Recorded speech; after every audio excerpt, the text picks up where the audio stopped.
Bahlankedi ba toropo ya Tshwane ba re bašomi bao ba ipelaetšago ba sentše dipese tša bona nakong ya ge ba di foša ka maswika. Tiragalo ye e diregile ge di fetša go tšwa ka boemapese ka bogareng bja toropo.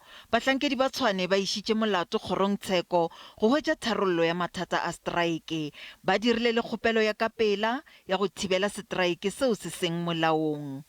The City of Tshwane made an urgent application this morning to the Labour Court in Johannesburg against the Tshwane bus service employees from continuing with the illegal strike and also to restrain them from damaging the city's property. Seteraeke se diregile beke ya go feta morago ga gore mootledi o mongwe wa pese ya Tshwane a swarwe ka ge a be a otlela tseleng ye e kgethegilego ya BRT.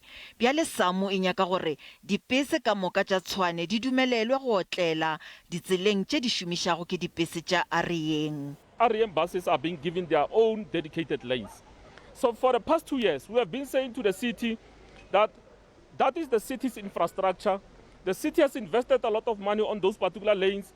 But further to that, the city has a responsibility to ensure that even the working class who are using Tshwane bus service buses are treated the same like the ones that are using Areyeng buses. That the bus drivers had sent out a message that went viral stating that one of their bus drivers was arrested and that they will drive on the red carpets, which obviously TBS and Areyeng have different bus services in this regard. Banamedi ba tlogetšwe tlalelong. Go sa le bjalo bašomi bao ba ngadilego mošomo ba ka se amogele mogolo go tla tšewa le magato a kgalemo kgatlhanong le bao ba tšwelago pele go kgatha tema striking seo se seng molaong.